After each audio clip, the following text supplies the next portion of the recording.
Hey everyone, Marshall Consequence here, and I want to talk about Ky'veza. So, Ky'veza is a very simple boss, and there's not a lot of setup. Healing CDs matter. Most you want to 5 heal this at this point. 5 heal 100%. So, the first thing you note here is these markers, and this is what is known as the Echo Strat. So you have these markers down. You want to take a screenshot or whatever, and then you look here. This is intermission positions. It looks funky because this is based off of a farm kill. So like a ret paladin's out here because they can just hit from range, but this was not like our prog kill, which is what I'm going to show. But in the intermission here, you can see that we have the melee hitting the boss, and then we have these lines of people. So this is 4 in a line. This is me back here, so I'm kind of on the wall. But and this is to try to give people enough space, and then we making sure that healers have enough ability to hit people. When resto shamans and priests are the best healers in intermission, we tried to split them up somewhat.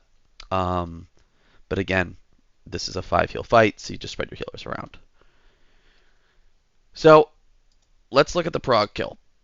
Now, the boss is the same. It's just as what it was in prog. It's just that the damage and healing get a lot better.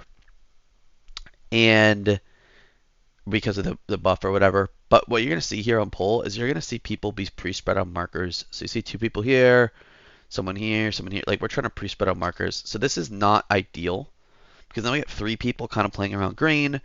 But we had a priority system where it's like, okay, if he gets green, he's always going to be green, and the other people figure it out. Now this fight's all about exact positioning. If you look at this, you can see he's on the point, point, point, point. It's all about putting these clones perfectly. Once you drop these, this weak aura is telling you is when you're getting gripped in, you're going to move to the right. So drop into the right. Everyone's doing that. And then when this gets to 1, you need to make sure that you're somewhat close to that wall. Now, when you're somewhat close to that wall, then you're going to be gripped through, and it is going to be fine. So that's overlap 1. Now, one thing to note about those shadows is you can only get it, I think, twice a phase unless there's a bunch of people dead. So we're going to talk about how like certain abilities affect that. If I see it in this video, then I'll do it before intermission. So now this is called 2 clockwise. So first one was on the points and moved to the right and then to the wall. The second one is 2 clockwise. So you can see here that this is where these marks come in handy. You can see that this shadow is pointed to this player, and he's going to go 1, 2 clockwise. 1, 2 clockwise. It's on the marker here. And he's going to stand directly on that marker. And he's going to this one's going to come right in front of him, and this one's going to come through. This is the tanks are making sure that the masks are getting off here. So we're not just placing shadows to live, we're placing shadows that the tanks have the ability to take the masks off. I'm not going to go super into details about what tanks should be doing because they should know from like heroic, like how to move the boss and stuff. Yes, the mask is a mythic mechanic, but you know the idea is for them to take masks off in an orderly manner. So 2 clockwise, and now what's happening is this is the crap overlap. So our goal here is to try to stay in this hexagon, and these players out here, if you can see this guy, he's trying not to shoot orbs into the middle. So you can see his things here. So we're trying to play in the middle. You can see that the melee are they're in a different game mode, but they're mostly trying to shift over here. But the range are trying to stay in the middle because they know that's safe. Dodging Nexus daggers is really hard. They come out really fast. But once the tanks place this portal, you're good to go. So that's overlap number 2. Overlap number 3 is through the middle. Now you see this? Well, he hasn't get one in any of these. So now you're going to go through the middle here. And what we're doing is we're standing right behind the ads. This guy was kind of late. So you can see this guy here. He's standing right behind the ad, and this is his over here. And again, we're getting masks off. So these masks, they're going to be taken off the boss. And we are good to go in the intermission. It's the dodge. But again, you can see here that we're trying to stay in this middle area. And these guys are trying not to shoot their orbs there. They're just trying to shoot them to the side. And dodge. And we're going to get gripped. Once the tanks place it here. And then we're going to set up for intermission. So before we get in the intermission, I want to talk about. Actually, let's do intermission, and then I'll talk about like the finite things of the phase. So we're gonna go to the intermission here, and you're gonna see that once the boss is almost done, Key's a BM hunter, so it's different. But once the boss is almost done casting, you're gonna move to your spots, and you're gonna play in your spot like the whole time. This is predictable.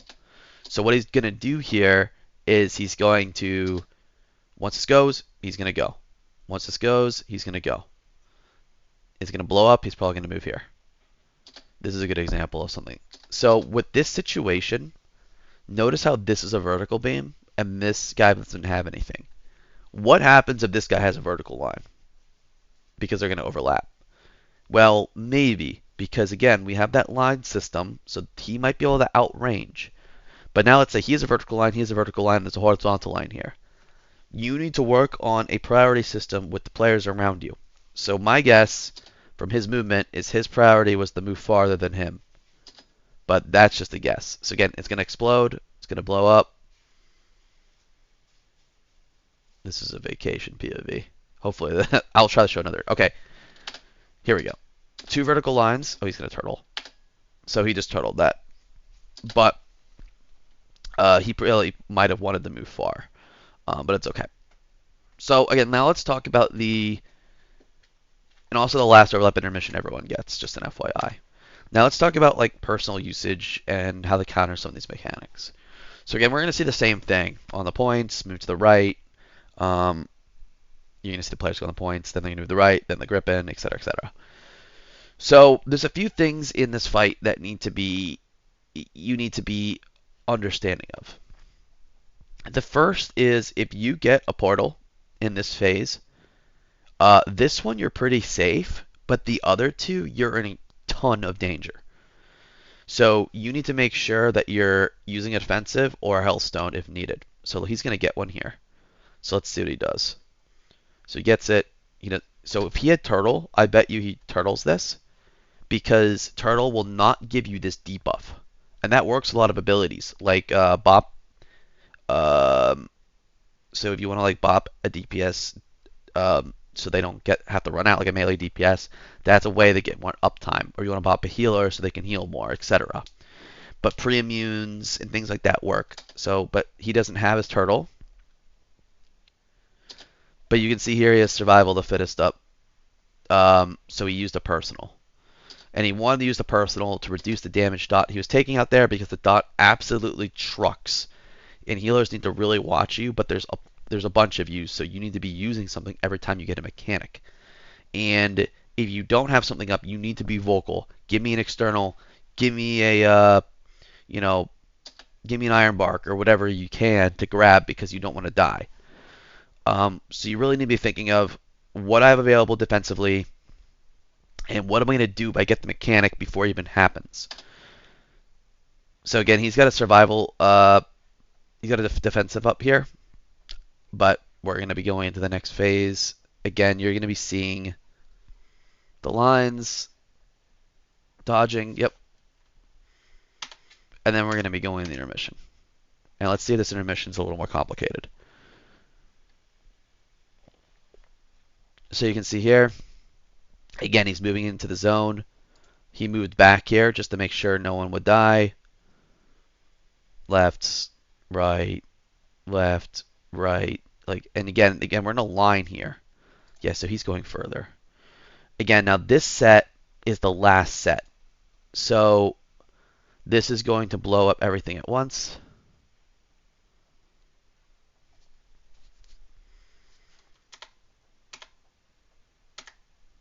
And that's going to be the end of intermission too.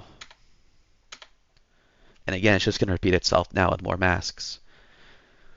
But when this plays, the takeaway is learn the 3 portal spots. Those are important. Use your defensive anytime you get a mechanic, or Healthstone, or healing, or something. This is 2 clockwise, as you see. And make sure that you're being vocal when you don't have anything. You just can't rely on healers to carry you. You need to ask them. They have a lot going on. Again, playing in the middle, not shooting orbs in the middle. You can see how this is safe. And, once everything comes together, you can see even here we have a DPS dead for the whole last phase, even without the buffs that exist now in the game. it was still enough to take down the boss, barely. So that is Ky'veza in a nutshell. Very simple, but you need to learn the minor parts of the fight and be really strong with positioning. So Silken Court will be next, and thanks for watching.